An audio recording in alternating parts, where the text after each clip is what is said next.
Salmonani ma viewers lama subscribers AVG Reality Channel igama umxolisi isibongo ngesakoncube ngithe mina ngeke ngikhulume lani kancane mayelana lembuzo elokho ngiyithola ke ngicabanga ukuthi sengilamaviki amabili ngiyithola lembuzo kuma Zimbabwean ahlala eSouth Africa ikakhulu lawo afuna ukurenewa kumbe ukuthatha katsha ama passports eSouth Africa. Abantu abaningi bayabuza ukuthi bezwa amahebezi amahemhemu ethi wona kumbe ngithi amahungahunga ethi wona sokukhona ukuthi uhlelo lokuthi ama Zimbabwean based eSouth Africa ikakhulu lawo ase-Gauteng ahambe ayo applyela ama permits la ama passports la ukuthiwa ngama passports eZimbabwean consulate eseJohannesburg eEdenvale. So babuza lokho sebanengi kakhulu, abanye sebetshelwe kwathiwa lento yenzakala, abanye sebetshelwe kwathiwa ngamanga ayikho into enjalo. So yilokho enzokhuluma ngakho, kodwa ngingakaze ngiqhubekele phambili ngicela ukuthi li subscribe kule channel, li like le video, libuye liyishare. Lizakhumbula ukuthi mhlawumbe okwenza ukuthi abantu babuze thina ngalolu hlelo ukuthi solukhona yini ukuthi okokuqala singonoza indaba, okwesibili sike senza ama video sikhuluma ngokuthi uhulumende waseZimbabwe usethe yena uselule isandla sakhe kuma Zimbabweans based eSouth Africa kunye langamanye kwezinye indawo ezingaphandle kwelizwe ukuthi benelise ukuthi ba-applyele passport elikwazi ukuthi ibinga applyelwa ngaphandle kweZimbabwe okwesikhathi eside selokhe yafakwayo about 3 or 4 years ago. So uhulumende uthe isetsho njalo sakubika lapha, kungakho abantu sebefuna ukuba kwazi ukuthi njengoba kwakuthiwe into ezayiqala ukwenzakala 7 days from isikhathi kukhulunywa ngayo osokuzinyanga ezithile ezidluleyo, maybe inyanga or inyanga elehalf edluleyo. So sebefuna ukuthi babekwazi ukuthi sokusenzakala yini. Asilaso isiqiniseko sokuthi lento iyenzakala ngoba asikatholi impendulo evela ku Zimbabwe consulate lapho kufanele ukuthi lento ngayenziwa khona.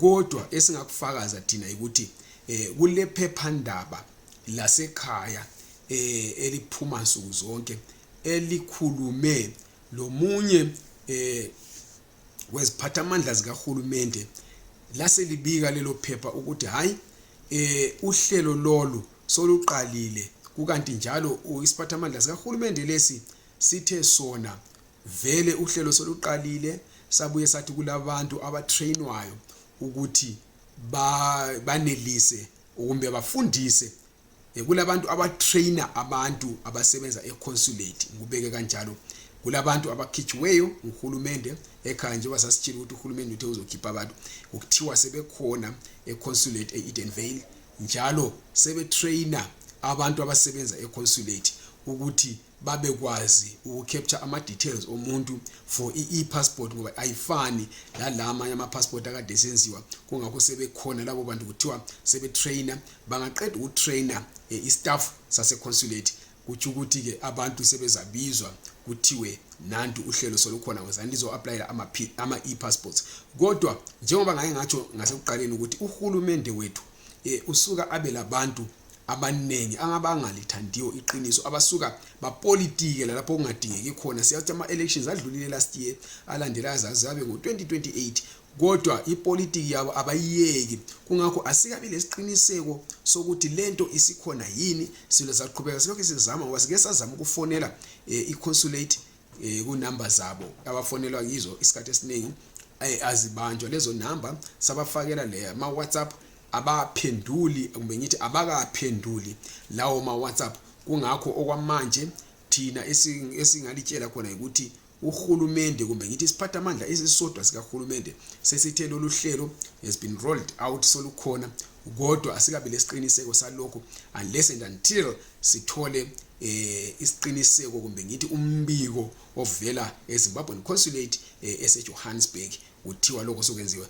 Ngoba sicheckile la ku website yeZimbabwe Consulate elingazicheckela lani under notices akukabi la lutho. The last notice ngekamhla ka27 May which is last month, but ayilani ayikhulumi lutho ngama passports e-passport wele South Africa. Kungakho sizaqhubeka sifaka indlebe, sithi indlebe sibuye njalo siqhubeka silokho sizama ukuthi sikhulume le consulate, le staff sase consulate kumbe labantu abasebenza e consulate. Singathola isiqiniseko siza ukuthi sibuye futhi njalo sizolibikela. Kodwa nxa wena ungomunye walabo aseke bahamba baya eZimbabwe Consulate eEdenville bathola ukuthi i-passport isi-applyeleka, sitshele ke thina ngaphansi kwale i-video kule comment section utsho ukuthi hayi mina ngihambile kumbe umuntu engimaziyo uhambile wafika olithola usizo loku-applyela i-passport yaseZimbabwe